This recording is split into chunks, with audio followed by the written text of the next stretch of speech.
از دانشگاه شروع میکنیم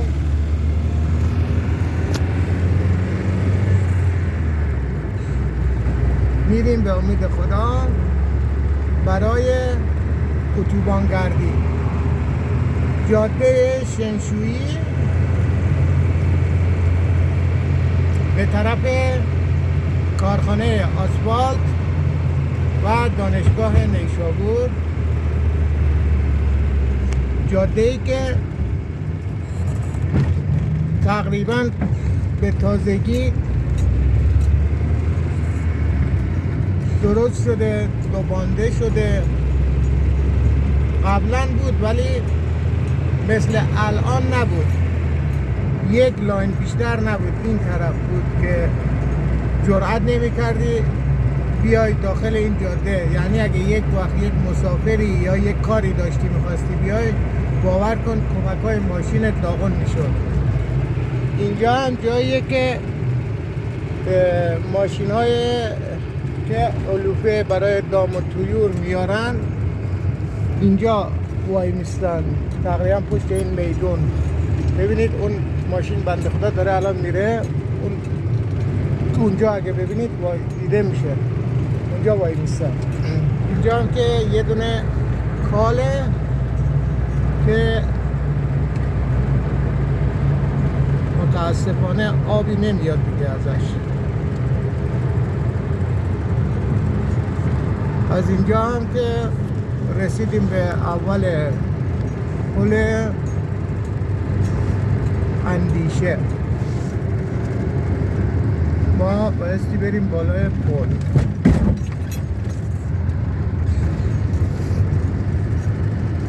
از پایین میرن به سمت شهرک اندیشه، توی شهر میرن. ما هم از اینجا میریم به سمت اتوبان.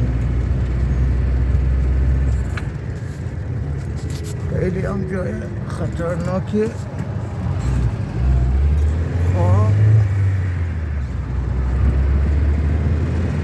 اداره راه و ترابری شهستان نیشابور. جان بوقی زد.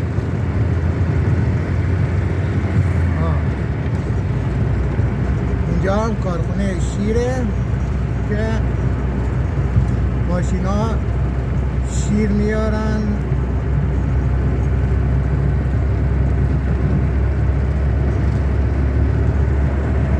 اتوبان واقعا یک اتوبان بسیار جالبی نیست. ببین الان این موقع روز توی این تردد، توی این شلوغی، ببینم چیکار دارن میکنن.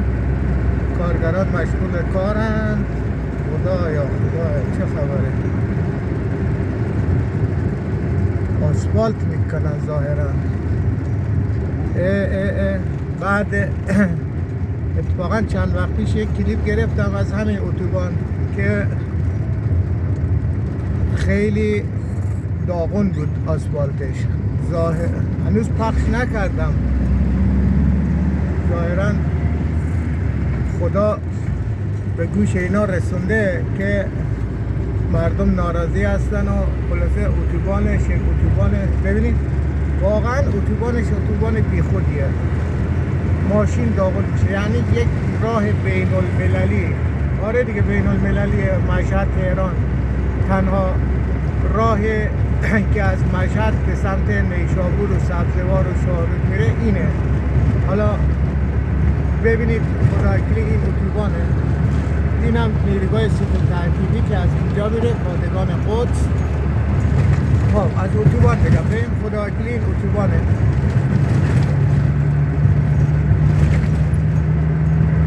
به در ماشین ها در میاد. یعنی از این اتوبان رفت میشه. حالا فکر کنید مثلا کامیونی با این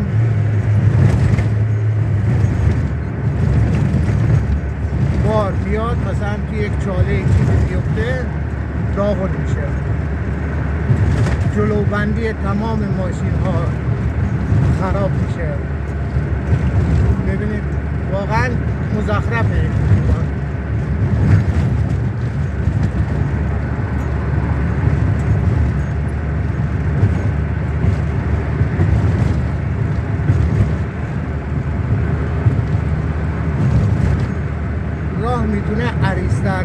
ولی نمیدونم این بودجه این شهر کجا میره، چیکار میکنن که نه به شهر سازی بگی مثلا شهر رو به شهر رسیدن، مثلا میدونی درست کردن، کانال آبی درست کردن، خیابان اسفالت کردن. نه، همچین چیزی نیست. ولی نمیدونم بودجه شهر کجا میره. ما نمیگیم شهر ما دزد هستن، چون واقعا مسئولین بی خودی داره. خدا پدر دزد بیامرزه. اینا از دزد هم دزدترن.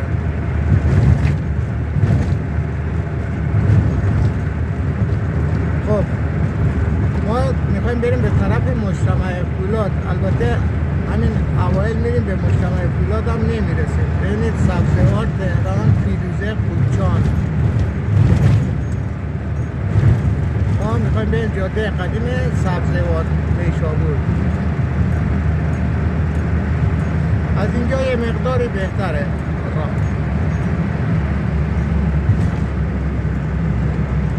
اینم بگم خدمتتون که این راهی که الان من این پیچی که دارم میپیچم،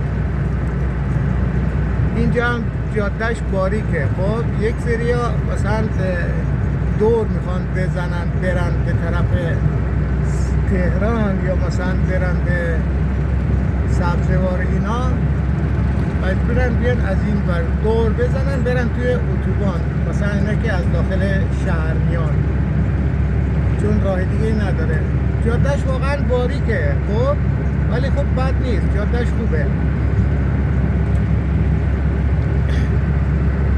بعضی موقع شلوغ میشه اینجا، تاریکه، شبا خیلی تاریکه، خیلی تاریکه، هیچ روشنایی تو این منطقه نیست.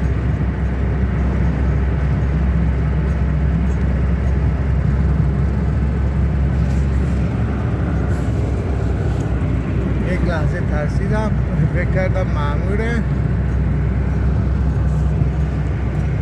خب اینجا هم باید نیست مأمور اینا باشه. جوان ما بایستی آشغال کرد. خدا کن.